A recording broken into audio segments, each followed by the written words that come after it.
Opportunity to address you. My name is Miriam Grossman. I am a board-certified child, adolescent, and adult psychiatrist, author, and senior fellow at Do No Harm. I have been taking care of patients for 45 years. I'm going to use my time to respond to Dr. McNamara. First, I'm struck by her use of the phrase, sex assigned at birth. Sex is not assigned at birth. Sex is established at conception, and it's recognized at birth, if not earlier. Dr. McNamara claims that her views are science-based, but to claim that sex is assigned at birth is without any scientific basis whatsoever. Its language misleads people, especially children, into thinking that male and female are arbitrary designations and can change. That is simply not true. Dr. McNamara claims that social and medical interventions are the only evidence-based treatment and that scientific evidence shows it is life-saving. Without it, she's warning us, kids will commit suicide. Well, a growing number of countries have effectively banned the care to which she's referring.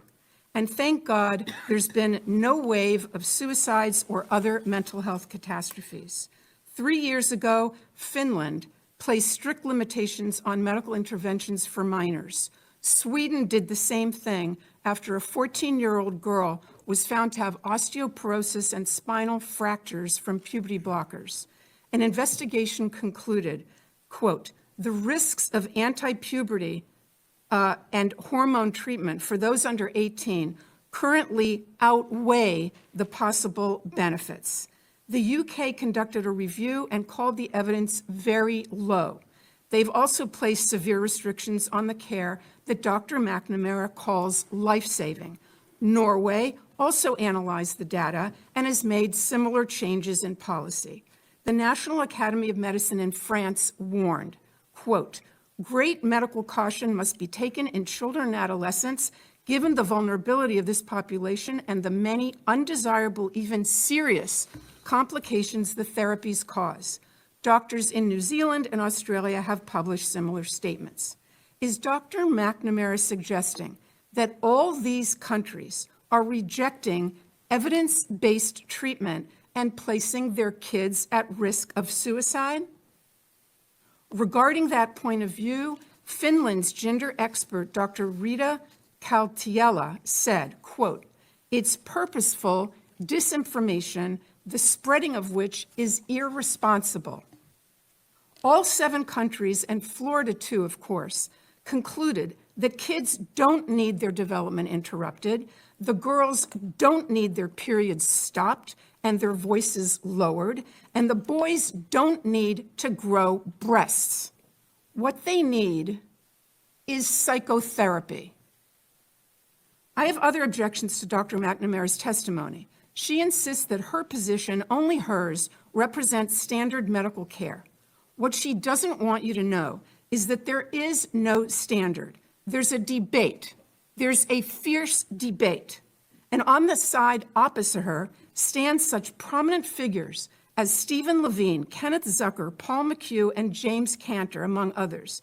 These doctors are giants in the field. They have been treating transgender patients and gathering data and publishing papers about them, and I mean no disrespect here, but since before Dr. McNamara was born. The point is that those veteran clinicians and others who have wisdom and experience are ignored because they disagree with the current narrative. They're against medical interventions for the same reason those 7 countries are. There is no evidence of long-term benefit, but there is evidence of harm. I'll end by quoting Jamie Reed, the courageous whistleblower from the Children's Gender Clinic in St. Louis. I believe that that hospital receives the medical education funding that we're discussing today. She said that doctors at that clinic said, we are building the plane while we are flying it. We are building the plane while we are flying it. That's how they described the treatment at their gender clinic. Our precious tax dollars should not support such a perilous experiment.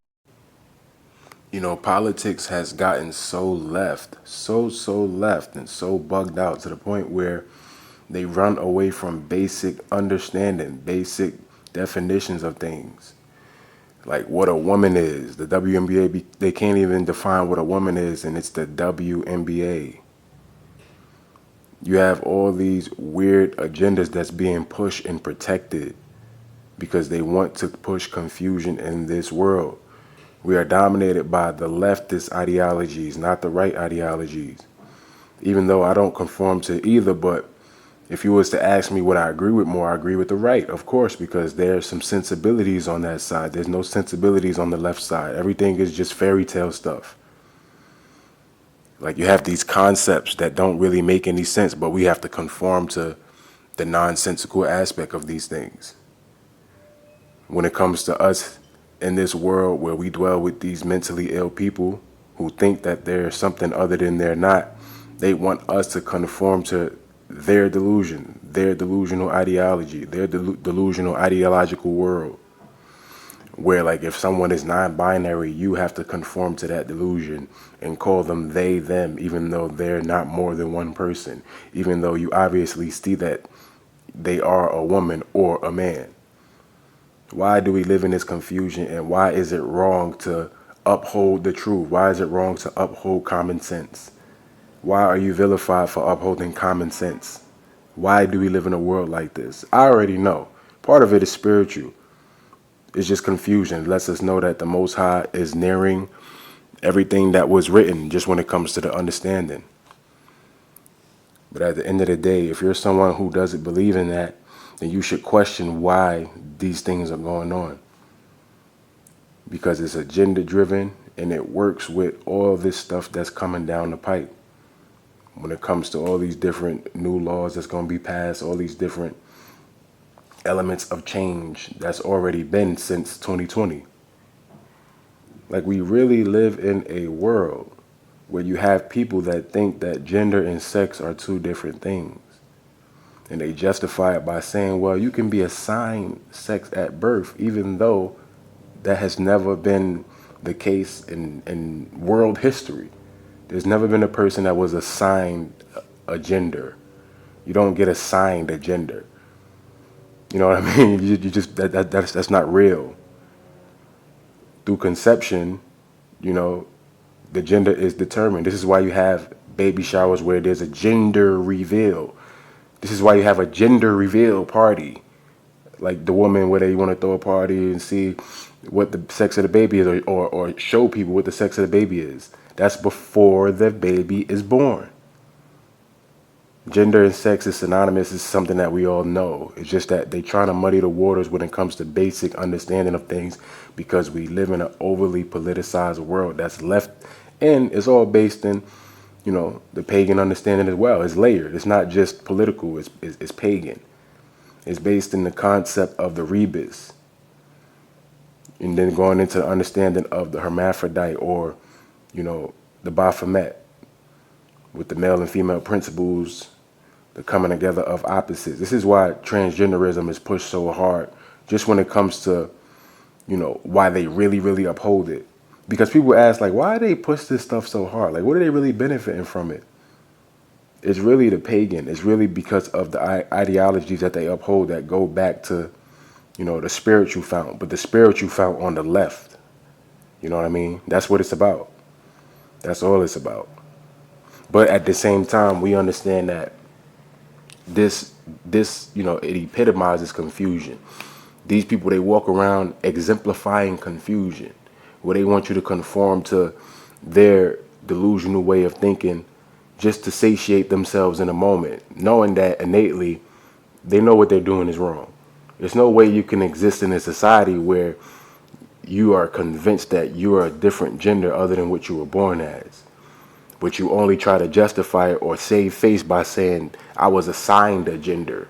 You got people that say, you know, people with the capacity to get pregnant. They can't even say pregnant women, even though that's something that's adjacent to women.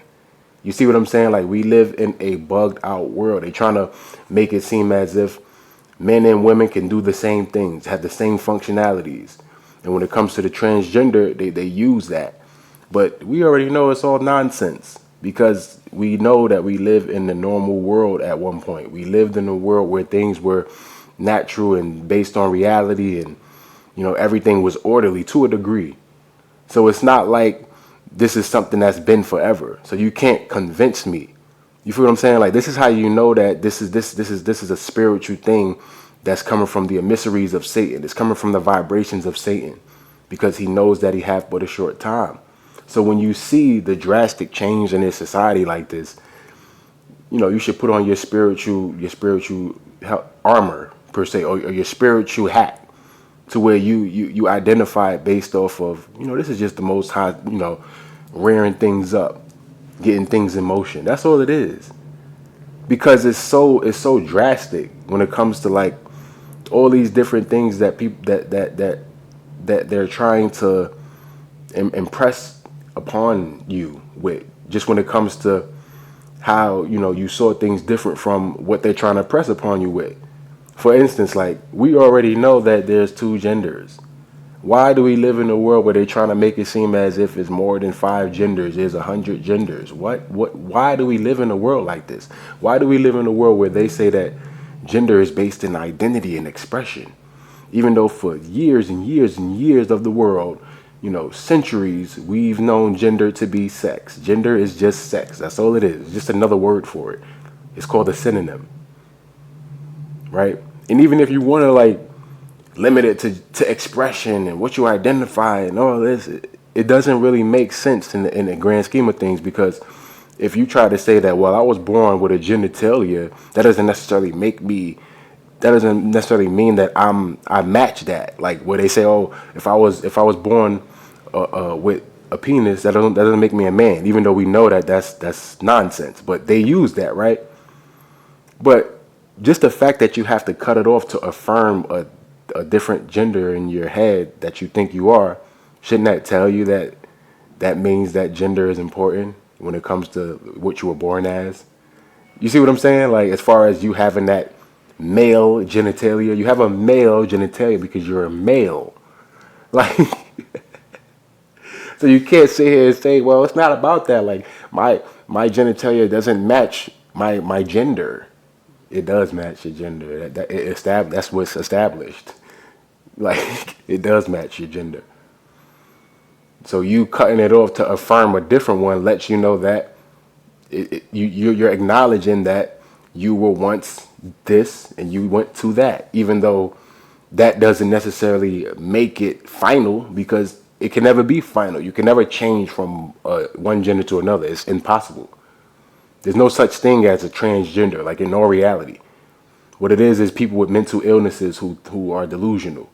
They just have these titles like transgender or transphobic or homophobic, all these different secular titles, cis and all this stuff, just to further complicate and further confuse things, as well as protect the demographic or the quote unquote trans community. That's all it's about. That's all it's about. You're a woman or you're a man. You're not a cis man. You're not a cis woman. You're not a non-bi. That's all it's just crazy talk, crazy lunacy. But this is the world we live in. This is Babylon. That's all it is. It just reminds us that we live in Babylon.